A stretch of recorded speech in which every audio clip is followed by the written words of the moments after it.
Buenas tardes, en realidad.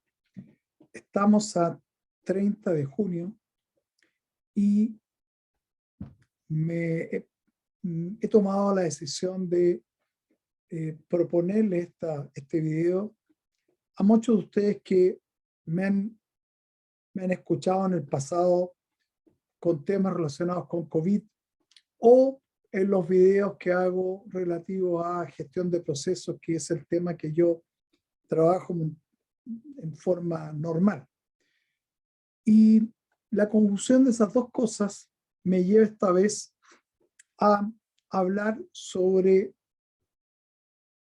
cómo aplicar las herramientas estadísticas a procesos políticos. Fundamentalmente, ya que como que el mercado está muy revolucionado con toda esta información relativa a las encuestas que han salido, relativas al plebiscito que ya tenemos luego, o relativo a la gestión presidencial, como si esto fuera algo diferente al muestreo de cualquier proceso. De hecho, en otros videos de corte más profesional, yo hablo de estos temas. Sin embargo, no quiero perder la oportunidad de orientar un poco más de que las herramientas estadísticas, independientemente, son neutras. Yo las puedo aplicar a cualquier proceso. Y lo que estamos viendo aquí son procesos políticos. Porque un proceso, ¿qué es lo que es? Algo que transforma entradas en salidas. ¿Qué es lo que hizo el proceso constituyente? Había una necesidad de la población, escogimos a unos constituyentes y esos constituyentes nos han propuesto una solución. Yo no quiero manifestarme desde el punto de vista político. Yo quiero hacer un análisis de los datos que nos han estado presentando. Y esa es mi motivación. Por lo tanto, para poder comenzar, les quiero compartir nuestra presentación de ahora, en el cual yo quiero comenzar, discúlpenme, no era esa mi intención original, quiero comenzar por la motivación que tengo. Particularmente voy a tomar la encuesta CADEM como referente de los datos que vamos a procesar. ¿Para qué? Para asociarlos a que yo entiendo que lo que se está haciendo es un muestreo sistemático, porque semana a semana estamos teniendo resultados. Se está haciendo un muestreo sistemático a procesos políticos. En particular, nos interesa, y producto de lo que vamos a ver en nuestra agenda, donde vamos a tratar básicamente algo genérico sobre encuestas y muestreos de procesos. Vamos a hacer un análisis detallado de los datos que están disponibles en la encuesta CADEM en el estudio 441, que es el que acaba de salir esta semana, sobre el plebiscito de salida. También vamos a tomar de esa encuesta algunos datos relativos a la gestión presidencial.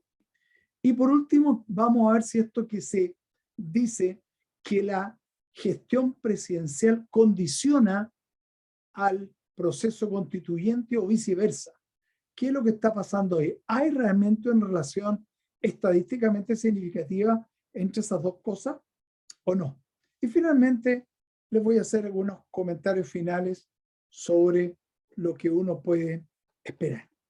Entonces, yendo en este tema, yo quería pasar ahora a explicar qué es lo que uno hace. Y esto no solamente es en el caso de, aquí tenemos una población que cuando yo estoy hablando de una encuesta política, la población que tengo ahí es la población de Chile. Pero cuando yo tengo un proceso, por ejemplo, minero, y yo quiero, ¿cuál es mi población? Es la información, por ejemplo, que yo tengo sobre las condiciones que tiene un yacimiento minero. Esa es la población de interés. O en un proceso de tipo productivo, mi población de interés puede ser la frecuencia con la que yo estoy sacando cierto producto de mi línea de producción, etcétera. O sea, la población aquí refleja el origen desde donde yo estoy obteniendo los datos. Pero ¿cuál es el problema que tengo yo? Como la población en general es muy grande, yo necesito, para sacar información y poder entender lo que está ocurriendo, necesito sacar muestras. Y en este caso, lo que hacen las encuestas, lo que hacen los muestreos, es sacar una muestra de esa población. ¿Para qué? Porque la población es muy grande. Entonces yo no puedo entrar a analizar todo. De hecho, el 4 de septiembre nosotros no vamos a tener una muestra. Vamos a tener la información completa de la gente que vaya a votar y exprese su voluntad de aceptar o rechazar lo que se nos ha propuesto. Eso ya no va a ser una muestra. Eso es, por así decirlo, un censo, donde yo voy a comprobar si estas muestras que yo he estado sacando para entender lo que va a ocurrir, para estimar esa característica de la población, ha sido errada o no. Por eso es que he decidido usar la encuesta CADEM, que en la última elección presidencial se dice que fue una de las que tuvo mejor capacidad de predicción. Pero cuando uno hace eso, lo que estoy haciendo es que hay una probabilidad de que yo obtenga esa muestra con ciertas características. Para mejorar esa probabilidad que me permite estimar esas características de la población que yo ando buscando, hay que tomar ciertos cuidados. ¿Por qué? Porque yo a raíz de la muestra voy a lo que se llama a inferir, a hacer tal como dice acá, una inferencia estadística que me va a permitir decir, dado esta muestra, este es el comportamiento de la población. Y ya que estamos hablando particularmente de un tema como el plebiscito, decir, dado esta muestra, lo que yo puedo inferir es que el plebiscito se va a aprobar o el plebiscito se va a rechazar. Y eso es lo que obtenemos de esto. Pero para poder hacer eso, fíjense ustedes, aquí les muestro yo algunas de las cosas que hay que hacer. De hecho, esta encuesta solamente es a celulares, de prepago y pospago. O sea, cualquiera que tenga un celular puede recibir esta encuesta. Pero está sectorizada a personas mayores de 18 años, que son las que votan, y en más de 16 regiones del país. Y se dan cuenta ustedes que hace un muestreo probabilístico. O sea, no es que siempre llame a las mismas personas. En forma aleatoria, llama a alguien y le pide que encueste. ¿Y qué nos está mostrando esta encuesta? 702 casos. O sea, eso es la información que yo tengo aquí para analizar. Y eso tiene un margen de error, dado por la forma en que yo encuesto, pero fíjense ustedes, esto es lo que a mí me parece más interesante. En final se pudieron tener 702 casos, pero de más de 7.073 llamados. O sea, llamaban a alguien, mire señor, le queremos hacer una encuesta, no me interesa, ¡paf! Y eso lo hizo prácticamente más de un 90% de las personas que no querían recibir esta encuesta. Entonces, uno tiene que entender ya que esto de la probabilidad ya empieza a ser un poquito cuestionada, porque de alguna forma yo tengo un sesgo de las personas que estuvieron dispuestas a responder la encuesta. Por lo tanto, no es tan aleatoria como nos gustaría. Bueno, esas son algunas de las cosas que yo les quiero presentar de entrada para que ustedes las puedan considerar. Bueno, voy a pasar ahora a ver un poquito los datos. Si ustedes se fijan, los datos que tiene la Academia hoy día comenzaron a gestarse el 28 de enero y el último dato que tengo aquí es el 25 de junio. ¿Qué tenemos? Datos del plebiscito y datos de la gestión presidencial. Son los dos juegos de datos. Por supuesto que antes del 11 de marzo no interesa tanto la gestión presidencial del expresidente Piñera, sino que interesa la primera que tuvo el señor Boric a partir del 18 de marzo, que fue ya la primera encuesta que pretendía evaluar la gestión presidencial. Entonces, ¿qué tenemos? El apruebo, la gente que ha dicho rechazo, no sabe, no responde, etc. Bien, así que eso es la fuente de datos que nosotros tenemos. Para cualquiera que trabaje en estadística, puedo decir que estos son pocos datos. Sí, efectivamente son pocos datos. Pero por eso no había querido salir antes, porque ya con 20 datos no puedo decir, tengo una idea más o menos razonable de qué es lo que puede estar ocurriendo. Así es que vamos a ir analizando estos datos. Lo primero que yo les quiero mostrar a ustedes acá es los datos primero del plebiscito, tal como se los comenté, donde uno, ¿qué puedo ver aquí? Discúlpenme. Que aquí tengo el comportamiento del apruebo, aquí tengo el comportamiento del rechazo, y aquí tengo el comportamiento que se llama valor neto. Por eso es que puse yo aquí una línea 0, porque se supone que el 0 es cuando la gente que vota apruebo o vota rechazo queda cancelada. Vale decir, hay una resta ahí, el rechazo, apruebo menos rechazo es igual a 0. Quiere decir que son iguales. ¿Y qué he puesto aquí de referencia? El 11 de marzo, que fue cuando asumió el presidente Boric, y el 1 de junio, como un hecho notable, que si ustedes se fijan, vean ustedes cómo venía el apruebo. El apruebo, a partir del 28, ha venido bajando en forma, yo diría, relativamente constante, hasta que se produce la llegada del nuevo presidente. Y como que tuvo un repunte. ¿Pero cuánto duró eso? Desde la gestión del apruebo. Bastante poco, porque inmediatamente empezó a bajar. Y aquí ustedes se dan cuenta que justamente el 1 de abril ya se revirtió. El apruebo en el rechazo empezó a ser negativo. O sea, más gente aprobaba, perdón, más gente rechazaba que aprobaba. Mirando los datos, entonces el apruebo siguió bajando y vean ustedes que no necesariamente es consistente con el rechazo, porque en estricto rigor son dos procesos independientes.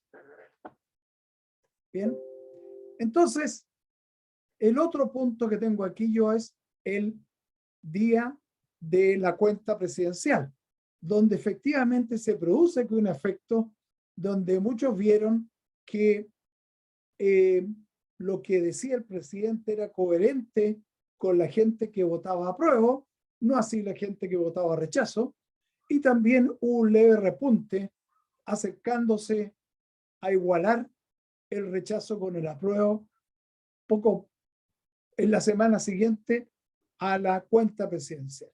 Esto es para que ustedes vean que un análisis tan simple en serie de tiempo, donde yo aquí tengo las fechas, ya nos empiezan a dar una idea de lo que está detrás de esta situación. Pero veamos ahora otra gráfica. Aquí tenemos la gente que no sabe, no responde. ¿Y qué es lo que nosotros podemos decir aquí? Que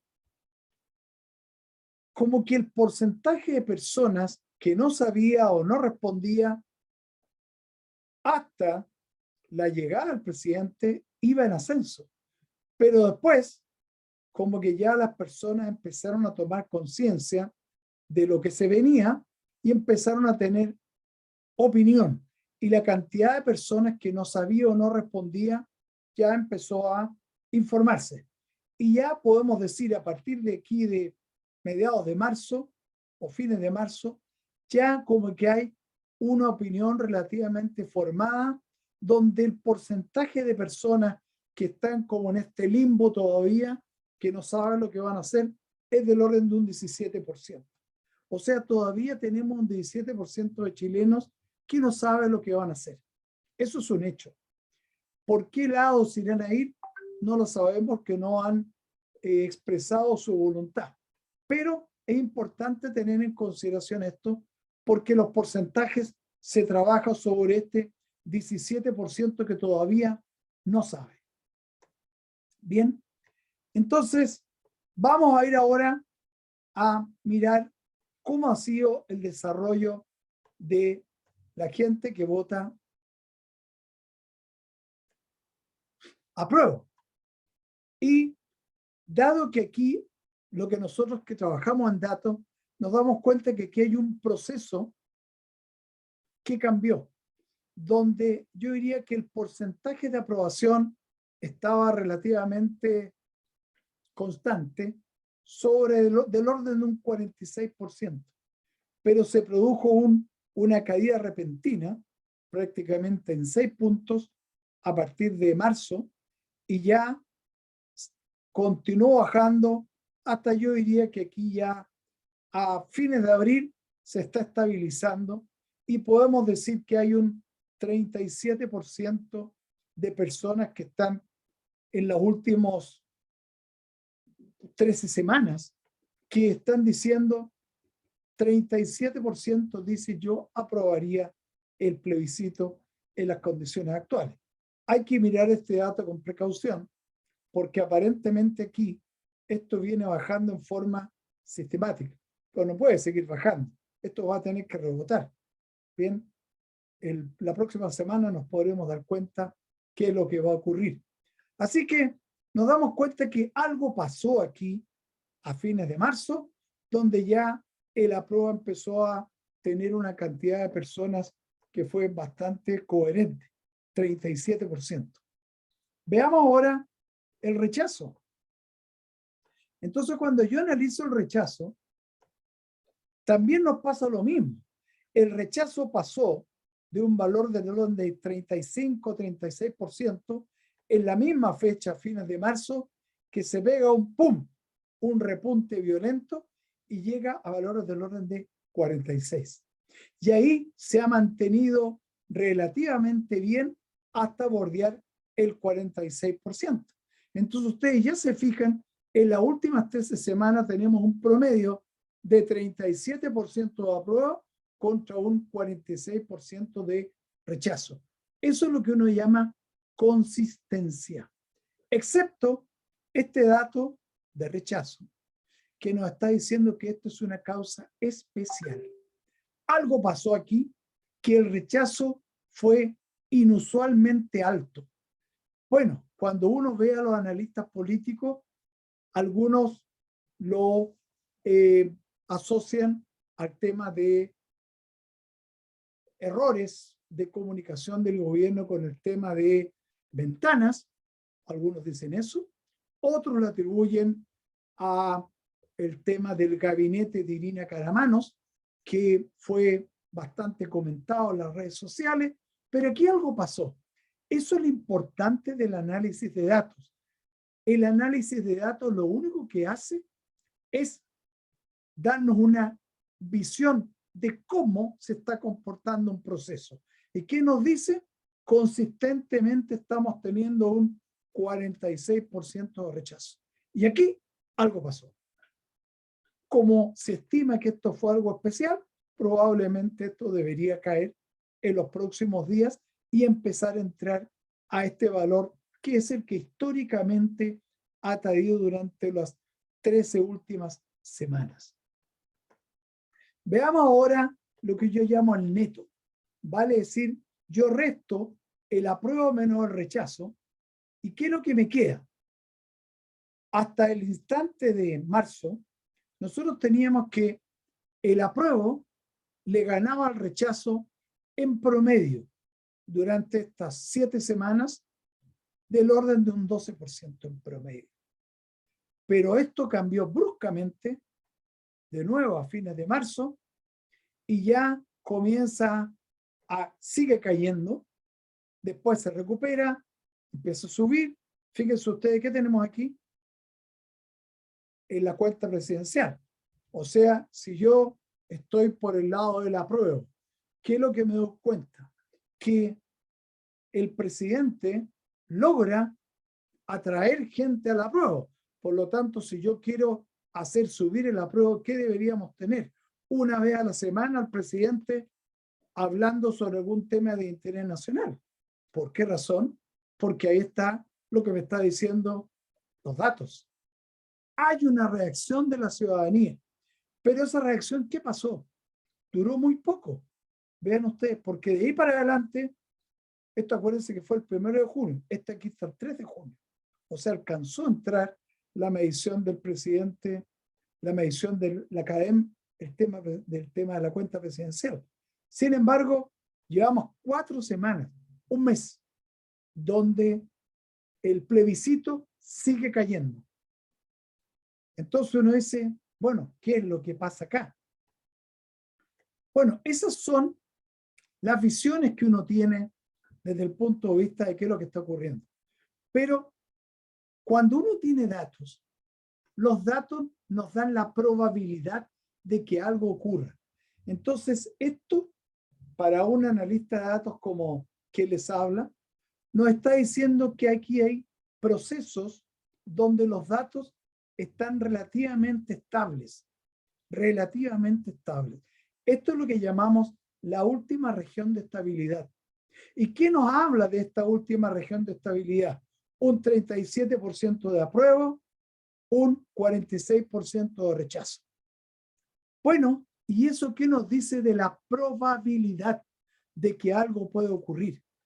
Eso lo hacemos con esta otra herramienta que se llama el gráfico de probabilidad. Entonces, ¿qué me está diciendo el gráfico de probabilidad? ¿Qué probabilidad hay de que si, supongamos, las elecciones fueran la próxima semana, porque eso es lo más cercano que tengo yo a los datos que estamos viendo, en la última zona de estabilidad tenemos un 5% de probabilidad de que el apruebo supere el 41%. Eso es estadística. Por mucho que yo quiera forzar las cosas, con 13 semanas que estoy viendo lo que está ocurriendo en este país, el periodo de estabilidad, me están diciendo que la probabilidad de que el apruebo supere el 41% es del orden de un 5%. Por el otro lado, ¿qué probabilidad hay de que el apruebo en una elección que fuera la próxima semana fuera inferior al 33%? También un 5%. Por eso es que es bien interesante reflejar esto a nivel de probabilidades. No quiero mostrarles el del rechazo porque el comportamiento que tiene no es muy normal, pero les quiero mostrar el neto de la prueba. Fíjense ustedes, el neto de la prueba, ¿qué nos está mostrando? Que si las elecciones fueran la próxima semana, por ejemplo, tendríamos, ¿qué probabilidad tenemos que el neto de la prueba sea mejor que el 2%, negativo, 5%? ¿Cuál es la probabilidad que empate el apruebo con el del orden de un 1,7%? O sea, mirando los datos de hoy, hay un 1,7% de probabilidad que se produzca un empate o eventualmente un triunfo de la prueba. Eso es lo que nos dicen los datos de hoy. Y por lo tanto, también hay un 5% de probabilidad que el rechazo sea superior al 14,8%, redondeando el 15%. Esta es la situación que hoy deben estar viendo los funcionarios del proceso constituyente o los convencionales, y por eso están un tanto preocupados, porque indudablemente que lo que está diciendo esto, que hay un porcentaje mayoritario de la población que está rechazando lo que ellos propusieron como un texto constitucional. Bueno, quiero ahora, y ahora en forma un poquito más rápida, la información relativa a la gestión presidencial, donde ya vimos que tenemos un poquito menos de datos, pero ¿qué podemos ver aquí? Fíjense ustedes que mirando la gestión presidencial, el apruebo duró 4 semanas con un 47% promedio, pero las últimas 13 semanas, no, aquí no son 13, son 11 semanas. En las últimas 11 semanas, 38% de apruebo solamente. Entonces alguien dirá, bueno, aquí la cosa está complicada.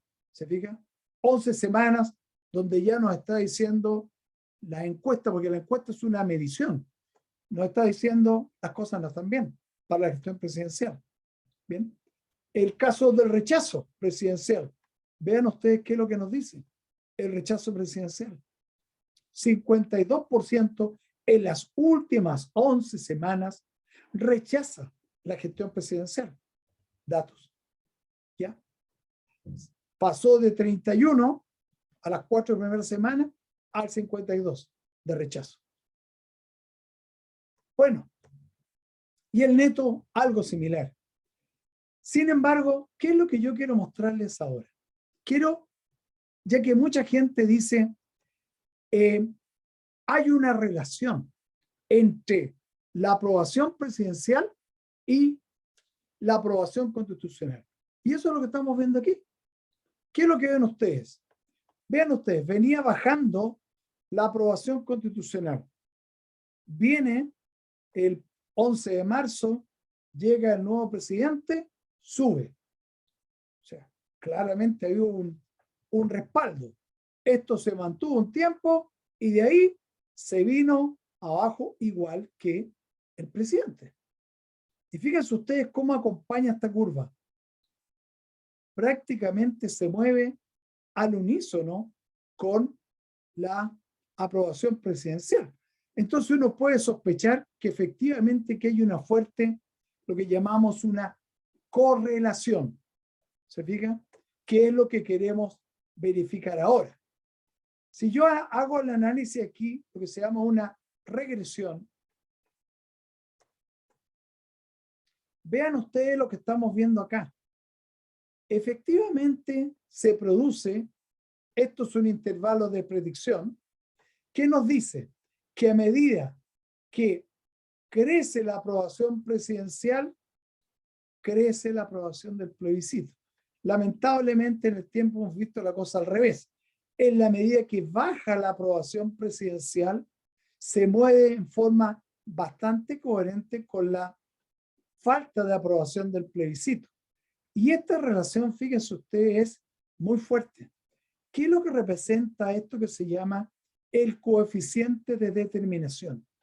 De 86%. Muchos votaron creyendo que discúlpenme, independientes que estaban alejados de la política, nada, eran más. Ya, discúlpenme que entró mi televisión ahí. Entonces, ¿se dan cuenta ustedes qué está reflejando este 86%? Que la aprobación del plebiscito se explica en un 86,4% de la aprobación presidencial. O sea, esto que ustedes dicen, oye, efectivamente hay un amarre con los datos que tenemos disponibles hasta ahora, en que hay una relación directa entre la aprobación presidencial y la aprobación al plebiscito, sí, estadísticamente aquí lo está dando este coeficiente de determinación. Hay un 86% de relación directa. Y este otro 14 o 13,6%, ¿dónde está? Otras variables. ¿Bien? Pero esto es lo que uno puede ver con la información que tenemos hasta el día de hoy. Por lo tanto, si uno está trabajando en cercanía con el presidente y yo quiero mejorar el plebiscito, ¿qué tengo que hacer?